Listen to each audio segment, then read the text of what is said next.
Coucou, je suis Lynn, j'apprends le vietnamien et je me filme pendant mes exercices de traduction et ça permet à ceux qui veulent apprendre le vietnamien d'apprendre en même temps que moi.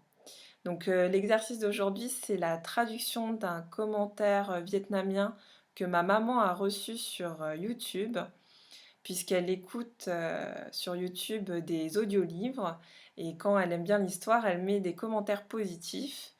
Et là, celui qui a lu l'histoire a répondu à son commentaire et c'est ce commentaire que je vais traduire puisque je trouve ça intéressant de traduire des choses qui ne sont pas académiques et qui sont actuelles avec deux personnes qui se parlent sur Internet. C'est un autre vocabulaire. Donc je commence tout de suite. Je vous mets le commentaire donc en bas de l'écran et vous l'avez aussi en description de la vidéo. Et je vous mets aussi le lien de l'audio où ma maman lit ce commentaire avec son ton et sa prononciation vietnamienne parfaite. Comme ça, vous pouvez vous entraîner à la parfaite prononciation. Donc je commence. Alors, les premiers mots, c'est cảm ơn bạn. Donc, cảm ơn, ça va ensemble. Et ça veut dire merci. Et bạn, ça veut dire l'ami. Với những lời nhận xét. Alors, với, c'est avec. Những, c'est l'article qui veut dire plusieurs. Lời, ça veut dire parole. Những lời, ça veut dire les paroles. Et puis nhận xét, ça va ensemble.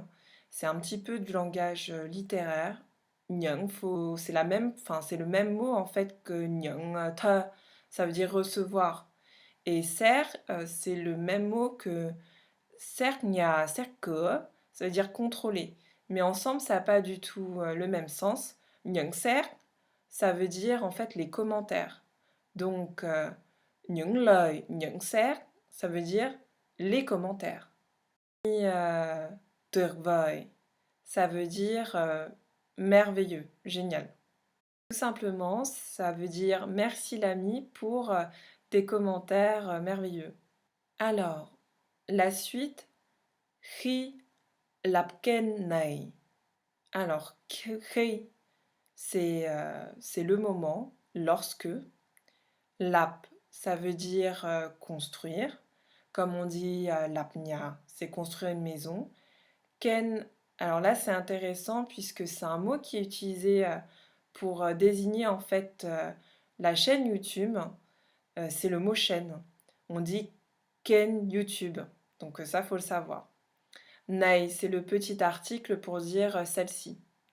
Donc ça signifie Khi lap ken nai. Donc lorsque nous avons fait cette chaîne YouTube. Puis la suite, c'est Chúng tôi những mong mang đến cho quý vị. Chúng tôi, ça veut dire c'est ensemble, c'est nous. Những, c'est la pluralité, comme on l'a vu précédemment. Ça se rajoute avec Chúng tôi, donc c'est le groupe qui a fait en fait cette chaîne.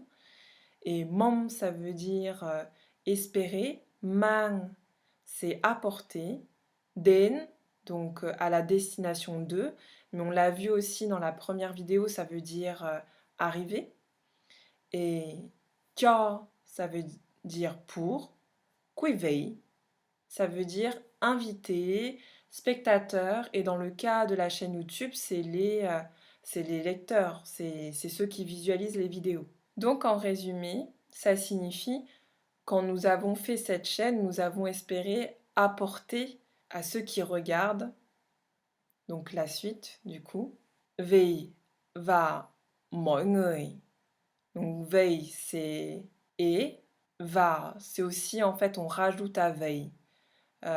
C'est encore et en fait, c'est une expression. Hein. Mọi người, mọi c'est người c'est personne, mọi người c'est à toute personne. À pas confondre avec mỗi người. Mỗi et mọi người, c'est différent puisque mỗi người c'est chaque personne et mọi người c'est tout le monde en fait. Puis la suite, những giây phút thư giãn ý nghĩa nhất. Donc, nhưng on l'a déjà vu, c'est plusieurs. Yeifuk, on l'a vu aussi dans la première vidéo, ça veut dire seconde, mais dans ce cas-ci, ça veut dire, le côté éphémère, ça veut dire instant. Te yang, yang, on le retrouve aussi quand on veut dire qu'on s'étire. Te yang, c'est un mot composé qui veut dire se détendre, déstresser.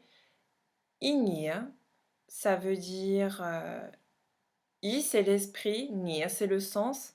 Donc, c'est un côté sens, avoir du sens. Nyat, ça veut dire le plus.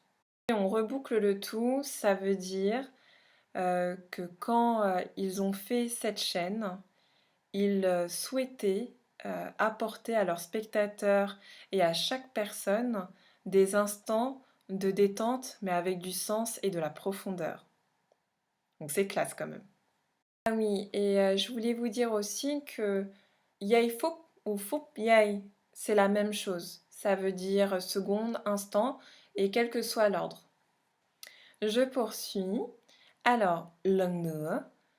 Alors, lung, c'est une fois, nữa, encore. Donc, une fois encore, mais ça veut dire de plus. Kamang bang, on l'a vu au début du commentaire, ça veut dire merci l'ami. La suite, c'est và mong rằng bạn hãy chia sẻ kênh. Va, c'est et. On l'a vu précédemment avec viva, donc et. Mom, aussi vu juste avant. Espérer. Rằng, c'est pour dire que, comme quand on dit j'espère que. Donc rằng, c'est que. Bang, c'est l'ami. Hey, ça veut dire hey ăn, par exemple, ça veut dire veuillez manger. C'est un impératif adouci. Et tir, c'est partager. Ken, c'est la chaîne toujours. En résumé, ça veut dire de plus, merci l'ami, et j'espère que vous allez partager cette chaîne. Donc on arrive au dernier mot. Alors, để lan tỏa đến mọi người. Alors, để, ça veut dire pour. Lan tỏa, alors c'est un mot composé qui veut dire diffuser. Et pour information aussi, c'est que ces mots en séparé veulent dire aussi quelque chose. Mais là, c'est pas le cas parce qu'ils sont ensemble. Mais lang, c'est pas comme di lang tang, hein. Di lang tang, c'est genre se balader. Ce lang-là, en fait, il y a un G à la fin. Là, c'est pas le cas. Donc, lang, c'est un côté se répandre, s'agrandir en surface. On peut dire, par exemple, le feu se répand vers les voisins, par exemple. Donc, on dira le lang sang hang som. Alors, pour le mot toi, il y a une signification de diffusion dans l'air, comme un parfum. Mais il faut quand même que différencier les cas de figure, hein. Ça reste quand même du langage assez soutenu, sérieux, et qu'on ne dira pas, par exemple, si papa fait la cuisine et l'odeur se diffuse dans la maison, dans l'air, on ne dira pas moi, moi, toi, hetnia, ça se dit pas. Moi, c'est odeur, et toi, bah, c'est le mot là, se répandre dans l'air. Het, nya, het, c'est toute et la maison. Nya. Non, on dira pas ça comme ça, on utilisera plutôt moi, tum, het nya. Tum, ça veut dire embaumer en fait. Donc voilà, je vous dis ça, c'est pour un petit peu savoir dans quel cas on l'utilise.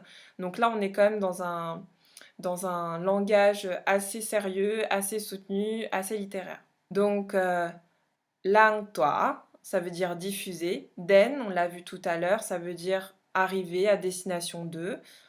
Mọi người, on l'a vu aussi, c'est chaque personne. Ne pas confondre avec mỗi người.